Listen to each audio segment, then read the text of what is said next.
Hello everyone, welcome to my YouTube channel Sanjeet Raut. तो आज हम इस वीडियो में बात करेंगे अधिगम का मूल्यांकन, एवोल्यूशन ऑफ लर्निंग।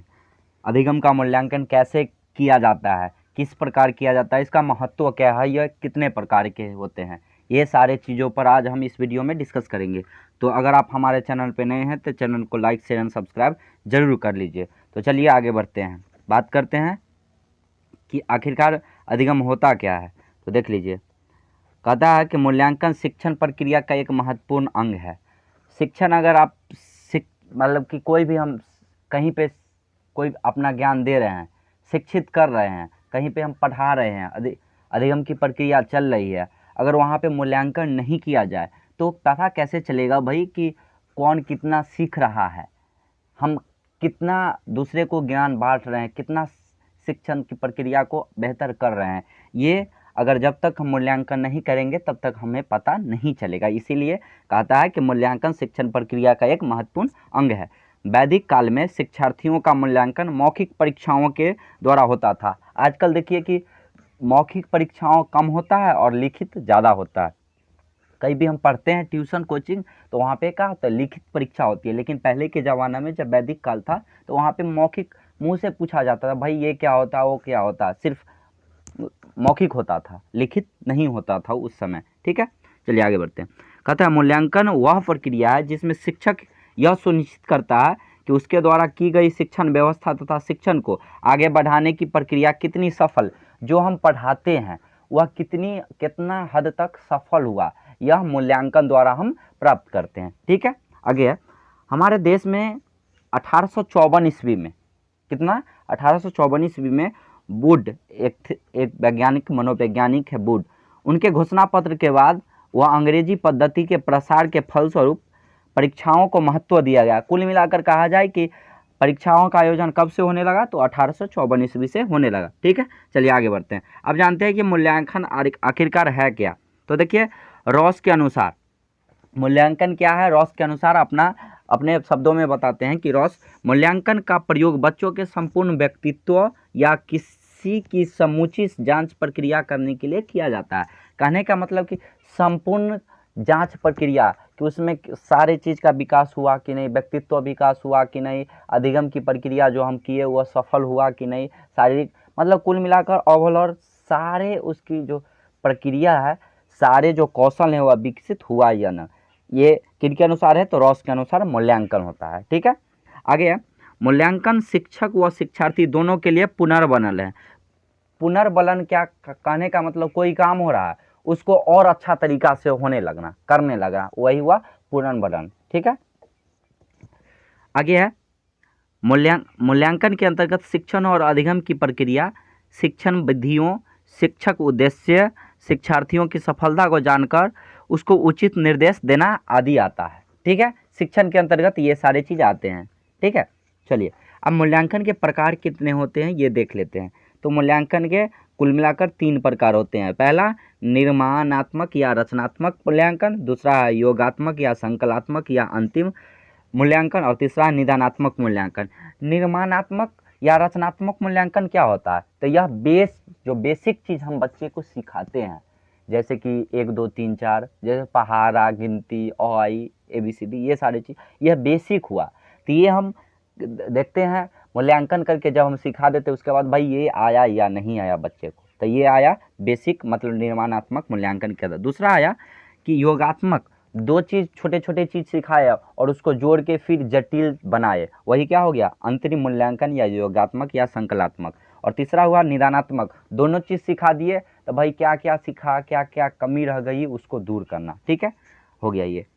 अब आते हैं कि अधिगम का मूल्यांकन व इसकी विशेषताएं क्या होती है।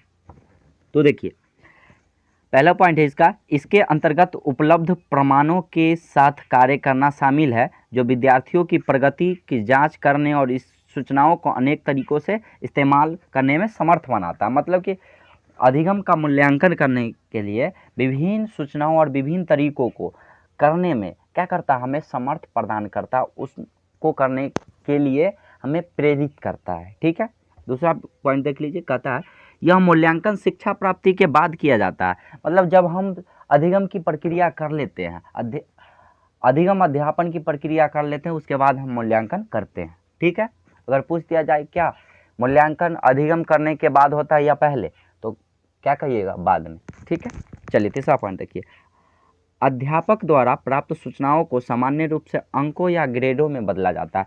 जब हम मूल्यांकन कर लेते हैं, हम अध्यापक मूल्यांकन कर लेते हैं, तो उसको हम अंकों या ग्रेडों में बदल देते हैं। ठीक है, मूल्यांकन को।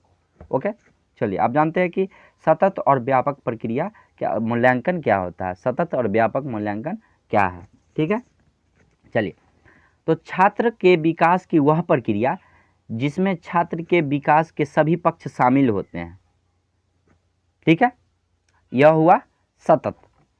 या इसका दूसरा अर्थ देख लीजिए, सतत मूल्यांकन का अर्थ है छात्रों के वृद्धि व विकास के अभिज्ञात पक्षों का मूल्यांकन एक बार के बजाय निरंतर हो, कंटिन्यूअस चलते रहे, तो यह सतत प्रक्रिया का सतत मूल्यांकन होता है। ठीक है, मतलब कि एक बार के बजाय निरंतर चलते रहे। जैसे कि हम वीकली एग्जाम देते हैं ना, यह हुआ सतत मूल्यांकन। और एक बार बोर्ड एग्जाम लेता है, उस समय मूल्यांकन होता है, वह क्या हो गया? व्यापक मूल्यांकन। कुल मिलाकर यही हुआ। ठीक है, आगे है, वही व्यापक मूल्यांकन का अर्थ शैक्षिक व सहशैक्षिक पक्षों को शामिल करते हुए छात्रों के वृद्धि व विकास को परखने की प्रक्रिया, मतलब सारे चीज इसमें ओवरऑल सारे चीज आ जाते हैं। ठीक है, व्यापक मूल्यांकन में। आगे है, बच्चों का मूल्यांकन सतत व व्यापक मूल्यांकन द्वारा होना चाहिए। यही दोनों चीज़ द्वारा बच्चों का मूल्यांकन होना चाहिए, सतत और व्यापक द्वारा। ठीक है, चलिए आगे बढ़ते हैं। आगे है कि सतत और व्यापक मूल्यांकन का क्या उद्देश्य है, इसका उद्देश्य क्या है? तो इसका उद्देश्य पहला है सीखने की प्रक्रिया पर बल देना, ना कि याद करने की प्रक्रिया पर। ठीक है, दूसरा, अध्यापन और अधिगम की प्रक्रिया को छात्र केंद्रित होना चाहिए, छात्र को ध्यान में रखते हुए क्रियाकलाप होना चाहिए। तीसरा, मूल्यांकन को अध्यापन अधिगम प्रक्रिया का अभिन्न अंग माना जाता है। यह सही है कि अध्यापन अधिगम प्रक्रिया का अभिन्न अंग बनाना मूल्यांकन को, अगर मूल्यांकन नहीं करेंगे तो कुछ नहीं होने वाला है, इसीलिए। ठीक है, आगे है बोधात्मक, मनोप्रेरक, भावात्मक कौशलों के विकास में सहायता।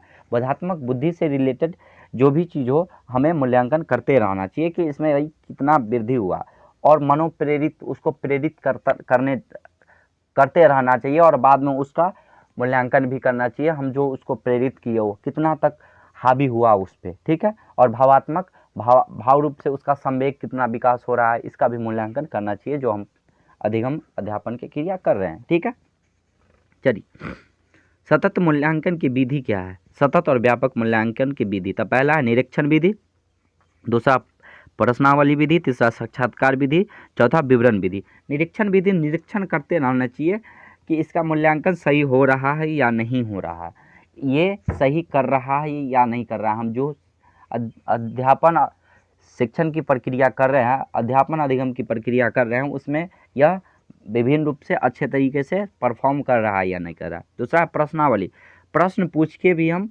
इसका मूल्यांकन कर सकते हैं। तीसरा साक्षात्कार, इंटरव्यू लेकर भी उसका पता लगा सकते हैं कि इसमें कितना विकास हो रहा है। तीसरा विवरण, जो भी कर रहा है सारे का एक लिस्ट तैयार करना। ठीक है, चलिए आज का लास्ट टॉपिक है कि ब्लूम के अनुसार शैक्षिक उद्देश्यों का वर्गीकरण। तो ब्लूम के अनुसार शैक्षिक व्यवहार को कितने वर्गों में बांटा गया? 3 प्रकार में बांटा गया है। ठीक है, पहला है ज्ञानात्मक पक्ष, दूसरा भावात्मक पक्ष, और तीसरा क्रियात्मक पक्ष या मनोगत्यात्मक पक्ष। ठीक है, तो चलिए, आई होप आपको वीडियो पसंद आया हो। अगर वीडियो पसंद आया हो तो लाइक शेयर एंड सब्सक्राइब जरूर कर लिए।